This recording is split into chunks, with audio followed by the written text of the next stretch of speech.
Sorry, I can't get enough of that theme music. Sorry, ladies and gentlemen, welcome to another edition of The Game Changer. I am, of course, Nate the Effing Great. I'm being joined here by...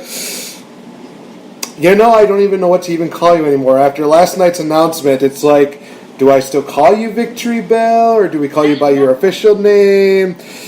I feel like I've been lied. You could call me Victory Bell, but yeah, I just wanted to, change my page up to let everybody know I'm going to be posting more acting stuff than my costuming design. Okay, alright. So she's still Victory Bell here on The Game Changer, ladies and gentlemen. That's the good news. So anywhere else she's by her other name, go check out her site and you'll figure out what it is. So, okay, this week we are talking about the one, the only Captain Marvel. Just because of the simple fact that at the end of the Avengers, which honestly right now, guys, it's really awesome to say this, it's reaching $1.22 billion right now. This close. I know you can't see it because this is a podcast, but it's this close to surpassing Black Panther this year as one of the highest grossing movies of 2018. We'll see what happens. We still got a few more weeks, possibly. So, with that being said, of course, the ending of the movie showed everybody basically getting wrecked, basically everybody getting, decimated except for the Avengers and a couple select people, of course. And we see the logo of Captain Marvel. So, of course, the first question on everybody's mind is, who in the hell is Captain Marvel? So, that's what we're going to answer. We're going to answer more questions throughout the show. So, start it off. Victory Bell, who is Captain Marvel? So, this is a really crazy. So, this is why I wanted us to do an episode on this, just because I myself was extremely confused about the backstory, because I'm like, is this Miss Marvel, Captain Marvel? Is it Captain Marvel? Which one is it? And yeah, there's a difference between Captain Marvel and Captain Marvel, because that's a thing. And Ms. Marvel. What? And Ms. Marvel, actually, found that out. There's not much of a difference there if we're talking about Captain Marvel, because Ms. Marvel actually is Captain Marvel. It's so confusing. There's so much different things, but we should also mention that we're going to be talking about the Carol Danvers version of Captain Marvel. So, not the DC Universe Captain Marvel, not Captain Marvel, but Captain Marvel, formerly Miss Marvel of the Avengers. Okay. And Miss Marvel that you've seen in the X-Men comics, which other people were like, no, that's a totally different girl, different costume. They're wrong. Haha, I got it right. Sorry, I had to say that. But no, Carol Danvers is the Captain Marvel we're talking about, but she also was formerly Miss Marvel, who lost her powers to Rogue, an X-Men, and then she always somehow gets her powers back, which is interesting that she gets her powers from a Kree warrior, which was Captain Marvel. And we all know who the Kree is because we saw Guardians of the Galaxy 1, where that guy who is part of the Kree, who was trying to control the Infinity Stone. So we all know who Kree are. They're very powerful alien life form. But yeah, basically Captain Marvel is like the Wonder Woman of Marvel comics. She can fly. She has heightened agility, heightened strength, stamina. I believe that's kind of, the basics, right? She has the ability to fly, enhanced strength, damage resistant, ability to absorb, and rechannel energy. That was the thing that actually surprised me the most and actually made me think that, okay, this is different from what DC brings with Wonder Woman, of course, because I think after we got done talking about our podcast last week, you did say, well, she's basically Wonder Woman. I'm like, well, this is not going to be that much fun then to talk about if she's only just like Wonder Woman. But then I see, of course, she uses energy waves from her hands, and she also can absorb energy. And as soon as I saw that, I'm like, oh, Infinity War 4, Avengers 4, that's going to be good. That is going to be very interesting to see her and Thanos battling at that. And we'll talk about a little reason how she's probably going to play into that a little later on in the show. But, yeah, just everything that they mentioned with Carol. She obviously was in We mentioned that she was in the Army beforehand. She was a fighter pilot. Air Force. Yeah, Air Force, thank you. Air Force. And she went from that to working with the CIA, and then she, of course, met Marvell during her time, who they've grown a bit of a relationship with, and she finds out what Marvell's all about. Of course, I gotta say this, that when I saw what basically the people of Kree were, I was like, okay, this is a lot different than what I thought it was going to be. I was expecting it to be like, crazy aliens and whatnot, but no, basically, people from Kree are basically like us here on Earth, except for the fact that they have some supernatural abilities, as well as they cannot handle our air without aid, but of course that's beside the point. But getting to know Marvell is important to know, because Marvell was the one who really brought on Captain Marvel, because of course there was a freak accident where Marvell actually used one of the bombs from his home planet, and some of that radiation, some of that chemical stuff that came from that bomb affected Carol, and that's where she soon became Captain Marvel, or Miss Marvel, as a lot of people know, or some people know her. Tell me if I'm wrong. No, that was great. That was perfect. Obviously, you can't have a superhero until an explosion happens, right? Right. But yeah, basically, from both of our research, this is what I got too. Like it started, with Captain Marvel, and you're right. You have to know Captain Marvel. I would expect to have Captain Marvel as the Kree who came to Earth to be in Captain Marvel's movie. Otherwise, I don't really know which way they could go with that. But it makes the most sense. Captain Marvel kind of came out in 1977, I believe it was. And that was kind of the first appearance in 1968, but her kind of more heavily, her heroine stories came out in the 70s when, as a lot of people know, that's kind of where the women's movement of, like Title IX, all this stuff is coming out, that we want equal rights in the 70s. And Marvel saw it upon themselves to have Carol Danvers become Captain Marvel and become Miss Marvel, and a character that could really be messed with, a really strong female character for Marvel Comics. So they had her, get an explosion, kind of regain or gain some of the powers of the Kree, and become her own fighting force. And she was always a very strong female character in the Captain Marvel. Officer in the Force when females weren't very heavily in the Air Force or in the military at all. So she always showed really strong signs of being a strong female lead. But in the 70s, Marvel decided, hey, let's do this. Let's give her her own series. And it was interesting to me. I'm just saying this because, of course, I have to say this as a DC person. But it was interesting to me to see the different, like, what happened with the name. All the names that are thrown around here are kind of for a reason, because DC sued another comic book company, a starter company, for having a Captain Marvel, who was basically, they said, too similar to Superman. And if you know who DC's Captain Marvel is, he is very similar to Superman.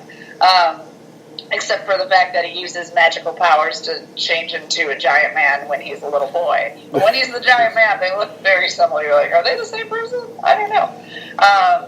But yeah, so DC had sued a company so that nobody could use Captain Marvel.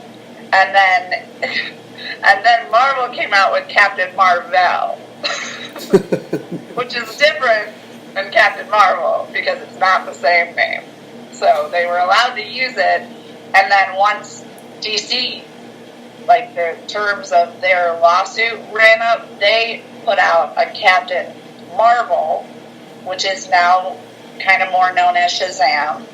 And that's when Marvel changed it from Captain Marvel to Miss Marvel, and eventually after, like, they were kind of fighting for what Captain Marvel would be, So that's why I think everybody is super confused about who the heck this character is, because the comic book companies and the publishers did such a runaround. But like we were saying, or like you were saying, it all kind of starts with Captain Marvel, and for the Carol Danvers story, is that if we don't have Captain Marvel, we might, it would be weird. It would be weird. Yeah, and you also mentioned similarities with DC. Somebody actually really hit the nail on the head when they put this out. They said that Marvel actually has kind of some similarities to Superman in the sense that, you know, he's on a different planet and he comes to Earth. He soon learns to be very compassionate to the Earthlings, and then the only major difference is that Superman's people didn't, you know, accuse him of treason and then basically try to kill him via firing squad. That was one of those things where it's like, whoa, that Marvel just got dark. So literally they basically just took the Superman story but changed it up in a way where it's just like, well, okay, we know about this, we know about this, we know about, wait a minute, what? They just read that one section of the comic and it's like, this is not Superman. It's like, no, this is Marvel.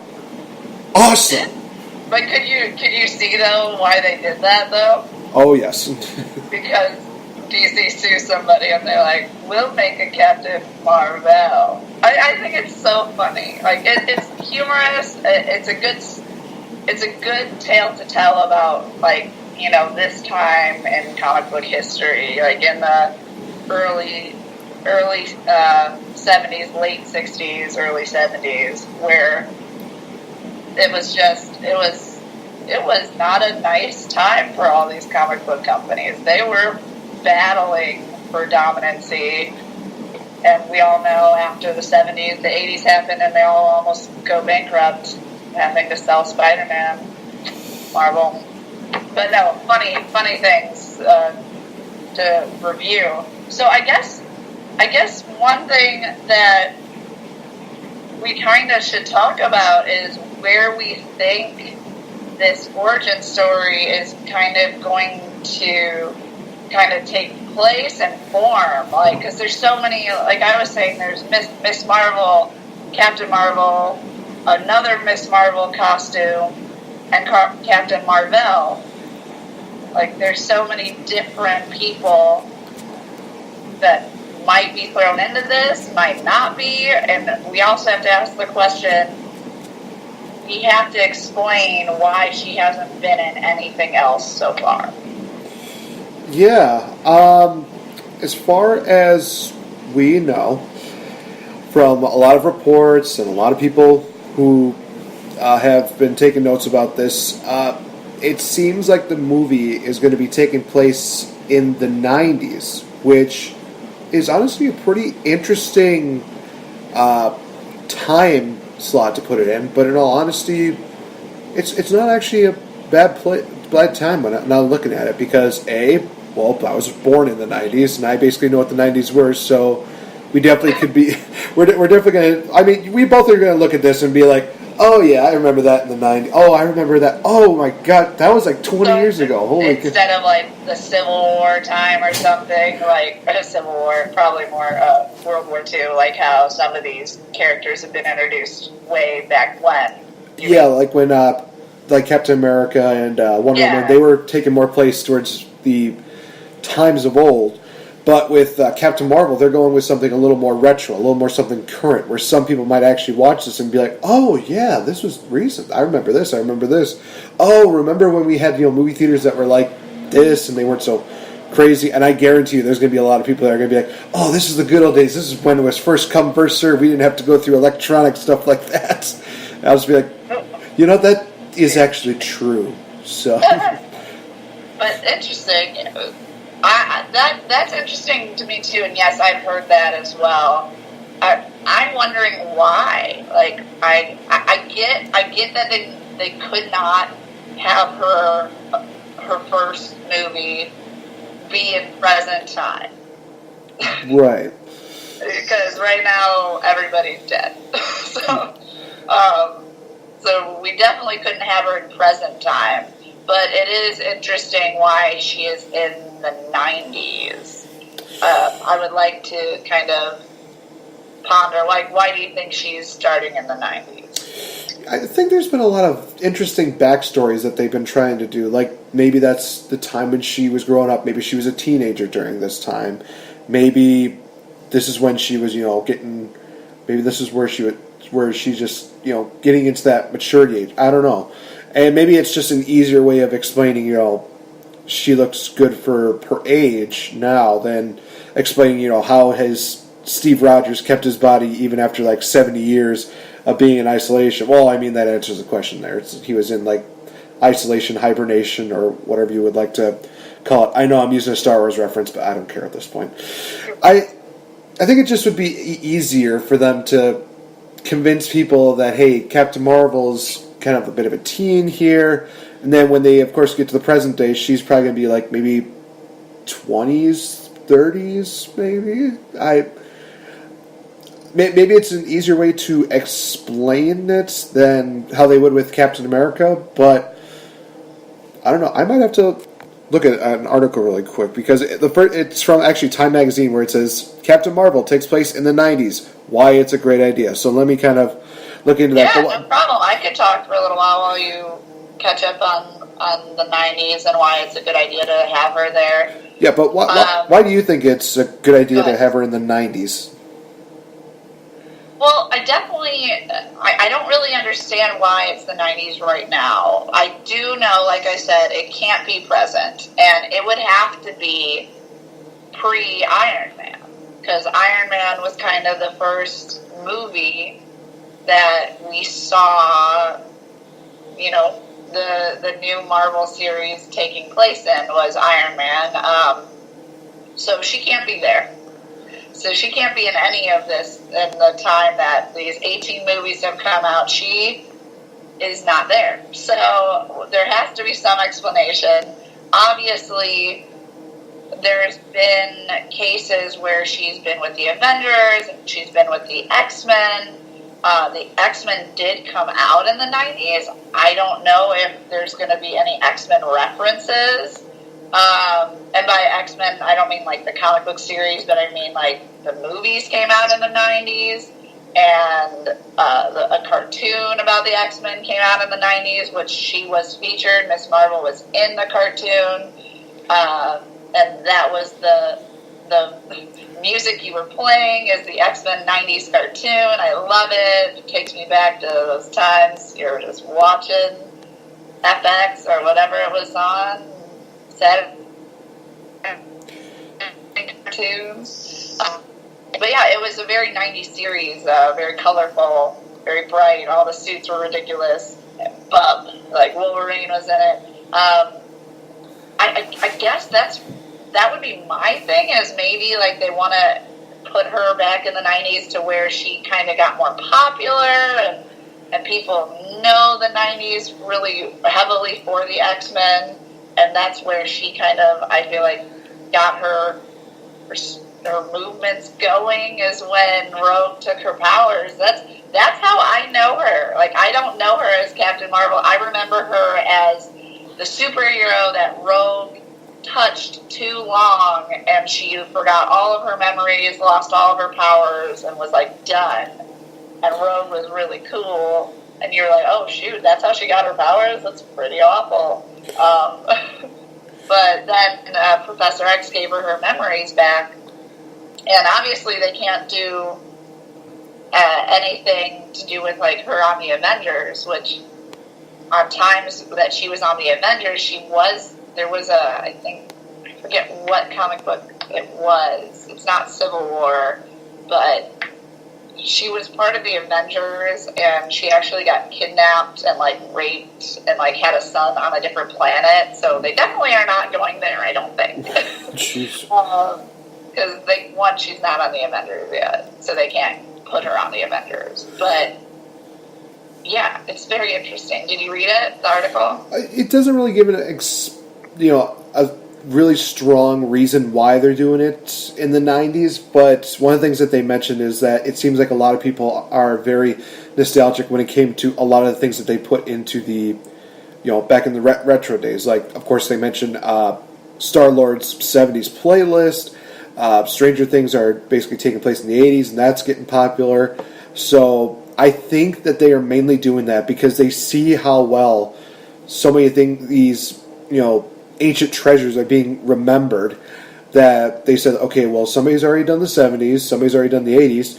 Well, next thing that we have to do is going to be the 90s. Because, in all honesty, from the 1970s to the 1990s, I think that was some of the best years where we had, best entertainment, best music, best, social gatherings, all those great things. So I think they're just seeing that, like I said, all of these things are building up very well. So it's like, well, I mean, we haven't really had anything talking about the 90s. Why not do something like that? And that might have also been the year of where Captain Marvel started really taking off again. So it doesn't give me like an exact detail as to why, but that's where some of the examples that they had where it's like, well, some of these are doing well, let's try to do this, but this time we'll do it with the 90s. And it's like, well, this ought to be interesting.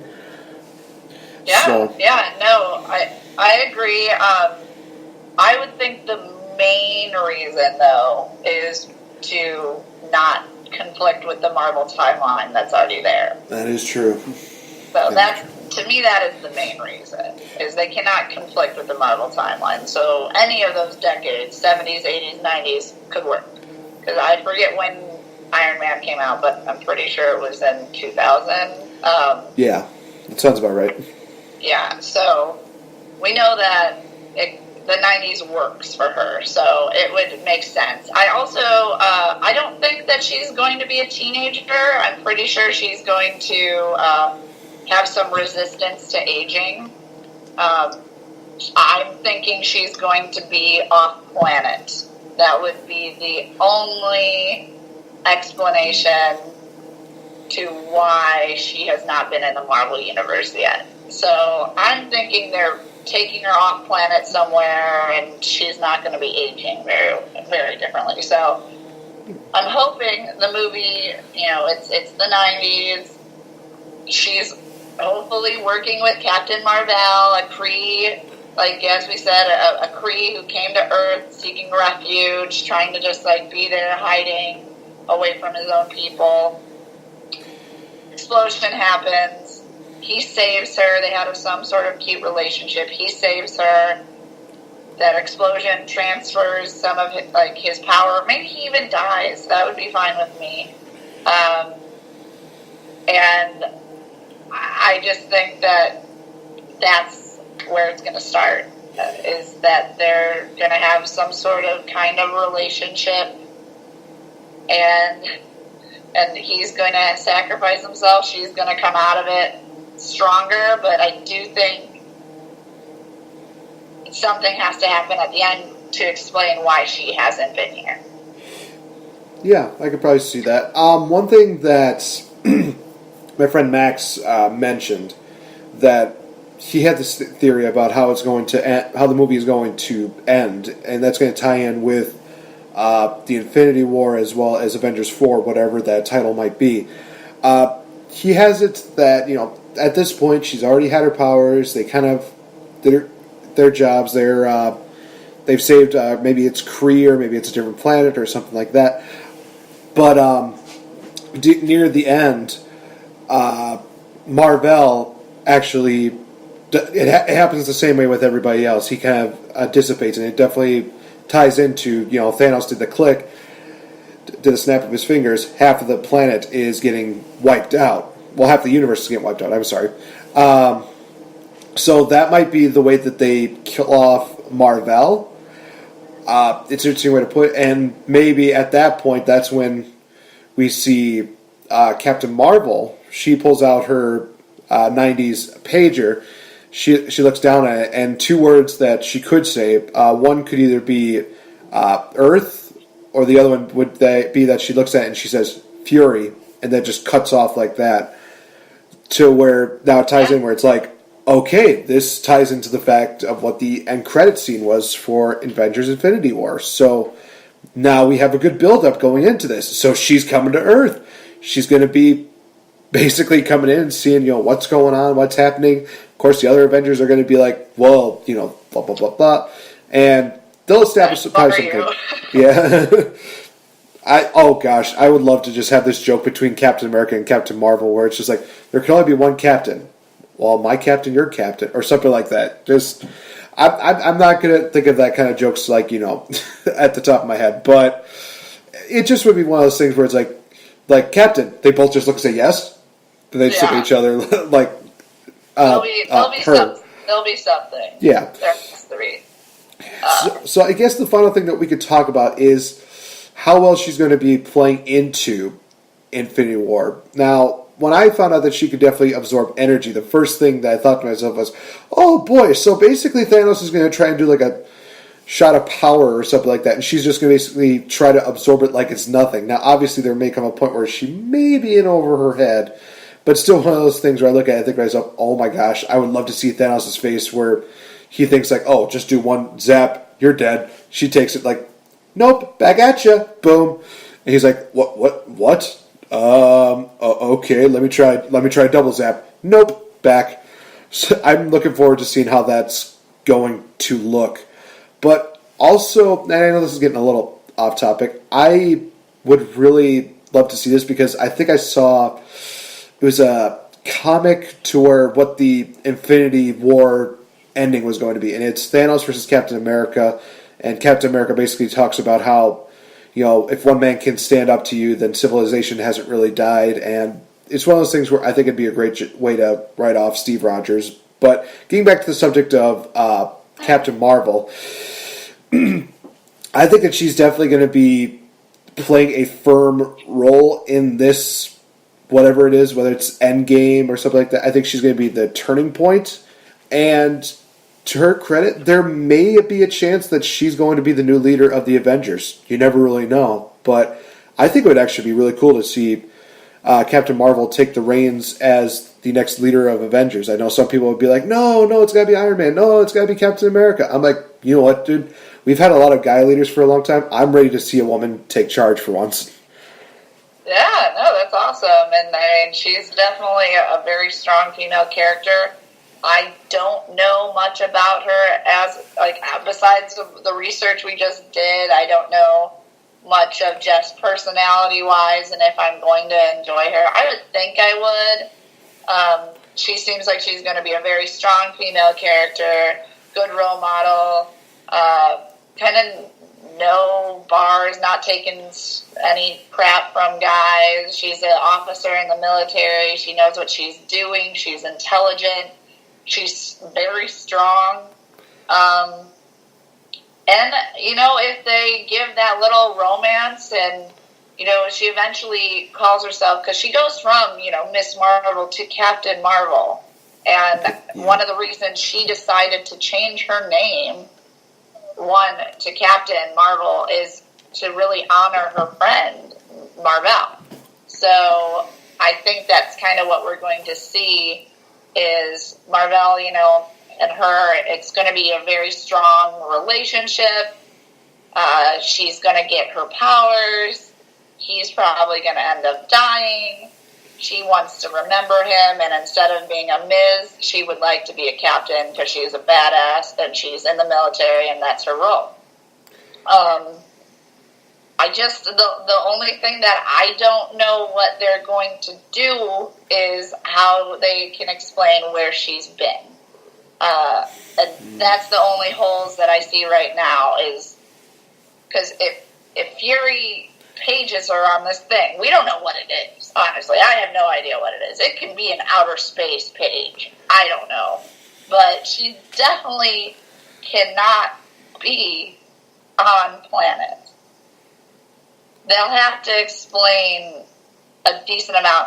I would hope that Nick Fury would also be in this in the 90s. Or they show something of how he found out about her. It should be some sort of classified information because they really have to explain why she hasn't been there for the universe yet. Why hasn't she come to help before? And the reason is blank. Like, is she off planet? Did she get captured? Is she imprisoned? Is she somewhere else? Does she work for another company? We don't know. And I think that's going to be the big unknown and the big surprise that Marvel will have. Obviously, everybody knows her origin stories. We just talked about a bunch of different origin stories, how she was formed. What we don't know is how Marvel's going to explain why she hasn't been there. Yeah, I do agree. That's going to be the thing that I think we're all going to be looking forward to with this movie is like, where has she been? How is she going to get back? Is there going to be something more to it? But at least 2 bits of good news. From what rumors are stating is that Nick Fury definitely would be involved in this movie. It will probably feature a younger Nick Fury and a 2-eyed Nick Fury. So they were probably going to get the, question to explain of why does he have the eye patch? Which is kind of one of the questions I'm still kind of have burning in the back of my skull where it's like, how did he even get the eye patch in the first place? And I'm sure this movie's going to explain it. I'll be like, oh, sweet. And also, they do actually have Marvel cast from what another rumor stated is that it's going to be Jude Law who's going to be playing the role of Marvel. So interesting. And we know Brie Larson is Captain Marvel. Yep. AKA Carol Danvers. AKA that random chick from 21 Jump Street that I completely forgot about, but I digress. 21 Jump Street? Yeah, she was Jonah Hill's love interest for the high school deal. Oh, that's funny. I don't even remember that. I just know her from The Room and a few other more serious roles that... when I heard Captain Marvel's backstory about being like taken to a place and raped and having a son, I was like, oh my god, it's The Room all over again. Oh god, that's right, she was in The Room. That was an intense story. I loved it. Intense though. Oh gosh, I might have to watch that movie now next time we congregate. But yeah, that's gonna do it for this. Yeah, so that's going to do it for this edition of The Game Changer. We're on a bit of a tight schedule today, but we will be back with another edition next week. I will actually be going solo because the lovely Miss Victory Bell will be out of the country, actually, if I'm not mistaken. Yep, I'm going to Dublin. So if 2 weeks from now we hear her with an Irish accent, then we'll know that the Irish got to her. Or if she's still hungover. We'll definitely know that she has a good time there. Yes, but I will be able to do the show not next week, but the week after that. Yep, we're all good. So, with that, do you have any big events that are going to be coming up in the next few weeks, rounding off May? Because it's actually, oh my gosh, we're almost halfway through. I know, May. Where has May gone? But no, I the only event that I have really that people can partake in is a costuming event that is for Chicago costume. I'm going to be Domino, as Rob Fury is going to be Deadpool, May 31st. I believe that is a Thursday. At 8 p.m., we're doing a drink and draw, and so there is a cost to come in and a cost to, come and draw the models, but it is free beer. So you come and you can get as wasted as you want. So I would definitely take advantage of this. I'm pretty sure it's $15 to get your paper, your stuff, and then you get unlimited drinks until 10. Might as well do it. Go out afterwards. Thirsty Thursday. Jeez Louise. I really need to move to Illinois because Wisconsin doesn't have crazy stuff like that. Come on. Wisconsin, step up your game. Right? Jesus. But, yeah, speaking of Rob Fury, I did post it on our Facebook fan page that he actually got back in the ring recently at a wrestling event. It was kind of funny because he has sent me the invite to the show, and I'm thinking to myself, well, unfortunately I can't make it, but I honestly thought it was like a Renaissance fair. I didn't think that was actually an actual wrestling event, and then I saw it, I'm like, oh, it's a okay. And then I saw what he did, I'm like, oh, boy, this is what I'm going to have to deal with in June, isn't it? Oh, boy. Yeah, don't forget, ladies and gentlemen, next month is going to be the NXT TakeOver as well as Money in the Bank deal. Game Changer will be there. Rob Fury will be a special co-host. We may even speak to our Game Changer champion, Mr. Evan. He may be involved along with a couple other people. We'll go through reactions. Just a lot of fun times, you guys. definitely tune in to that as soon as the dates get closer. And honestly, it's almost a month away, so expect me to definitely be promoting the hell out of that over the next month, because it's actually looking to be very enjoyable. So, with that being said, this has been Victory Bell. I've been Nate the Effing Great, reminding you, ladies and gentlemen, that when you're thinking about a superhero costume, just remember one simple thing. No capes! Ladies and gentlemen, we will see you guys next time. Have a good one.